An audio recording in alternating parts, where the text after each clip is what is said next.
Well, the meeting went very well. I think it's absolutely critical that President Trump is engaged on finding a path to a ceasefire in Gaza. It's been far too long. The war has gone on for far too long. Too many people have died. Too much suffering has occurred. We have a famine going on in Gaza right now. And I got the sense from the meeting that President Trump is very, very committed to finding a path to ending the war, bringing the hostages out, bringing relief to the people of Gaza. So I'm actually hopeful that we've started the dialogue that's going to get us towards achieving this ceasefire. He's allegedly given reassurances about annexation of the West Bank and bringing the war to an end. We know that he's also going to be meeting with Benjamin Netanyahu. Do you feel reassured? And if not, what are the likely steps that Saudi Arabia is going to take? So I feel reassured that the president understands how dangerous the idea of annexation in the West Bank is, how strongly the Arab and Muslim countries feel about the need to find an end to the war in Gaza, the need to find relief for the people of Gaza. So I am confident that the president will be engaged very actively on finding a pathway forward, and I have confidence that President Trump is the man able to actually get us to a better place. You're not concerned about what may happen between now and Monday's meeting? Of course, I'm very concerned. There are people dying every day in Gaza. Children are starving to death. So every minute counts. Every day is a day too long of this conflict going on. So obviously, I hope we can find a resolution as soon as possible. For Saudi Arabia, why was the idea of Palestinian recognition so important? Because you've rallied a number of countries, you brought them to the table this week, and there has been recognition of staunch allies of Israel. Why was it so critical? So with all that was going on in Gaza, with this conflict dragging on for so long, we felt that it was absolutely critical that there be a ray of hope.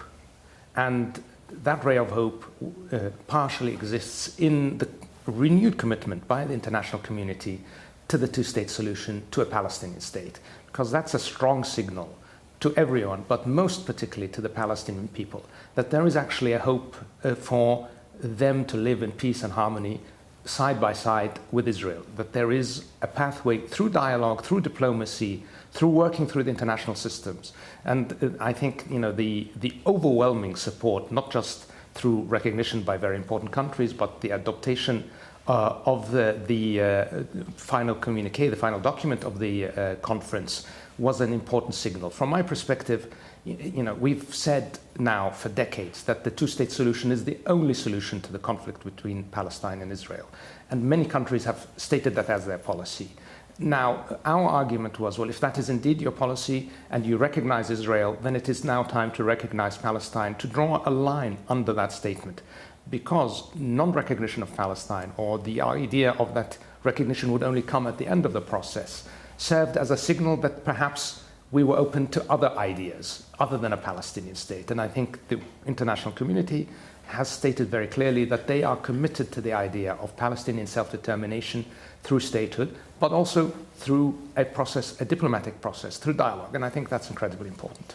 The United States, President Trump has touted other ideas. Has that been one of the reasons why this push for this moment has been so urgent?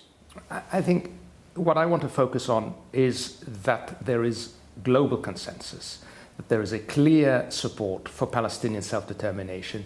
Even the US, I think, understands that there is no stability and security in our region without addressing the Palestinian issue and without finding a pathway for Palestinians to build their own future. And our opinion is that that is only achievable in a sustainable way through granting them self-determination and the establishment of a Palestinian state. Israel has described the move as absurd. They've said that Benjamin Netanyahu has said there never will be a two-state solution. What do you say to critics and those, even here in the United States, who say this is a gift to Hamas? I say it is exactly the contrary. It is a repudiation to all extremists, because it shows very clearly that the international community is supportive of the rights of the Palestinians, and that the rights of Palestinians have strong advocates that believe in achieving those rights through dialogue, through diplomacy, through the international system. And that is actually, in my opinion, the only way that we're going to move forward. Violence will only engender more violence, and will not allow us to move forward in a positive way. So I think it is in the interest of all the Palestinians, but also the Israelis, to finally look to a better future, to finally look to coexistence in a way that is sustainable. And again, we've seen that the global consensus is very clear that the right way to do that is through a Palestinian state. In the past, you've described Israel's military campaign, their onslaught in Gaza, as genocidal. Do you believe they are committing a genocide in Gaza? Well, I mean, it's not me that believes that. It's a concurrence of many global experts on genocide, including, I would say, even Israeli experts on the subject. Whether you call it a genocide or not, I do call it that. The facts are undeniable. Children are dying of hunger because aid is not being allowed in. Entire cities are being flattened in a way that makes it almost impossible for people to live there. And that is not justifiable by going after Hamas or going after terrorists. You can go after terrorists with targeted strikes, but there is no justification for entire civilian populations, tens of thousands of women and children being killed by military operations. This is clearly an attempt to make Gaza unlivable for the people of Gaza, for the Palestinians, and to my mind that meets the definition of a genocide. I know you've talked about this in the past and to me as well, about the idea of Saudi normalization with Israel. How do you now get to that place? I know you've addressed this, but just in terms of where we are in this moment. Well, I mean, at this moment, we need to be focused on relieving the suffering of the people of Gaza. We also need to be focused on getting the hostages out and achieving a ceasefire. So before we achieve that, there's no point in talking about a pathway to normalization. That said, again, I would refer people to the document that was adopted as a result of the two-state solution conference, which laid out a clear vision for the region, including integration of Israel with its neighbors through the establishment of a Palestinian state. So that pathway remains open. But right now, we need to address the suffering in Gaza, we need to address the need for a ceasefire, and then we need to find a pathway to actually implementing the two-state solution, and that will open up all kinds of opportunities in the future. And just finally, Prince Faisal, are you hopeful that you and others working towards that goal, that can be achieved?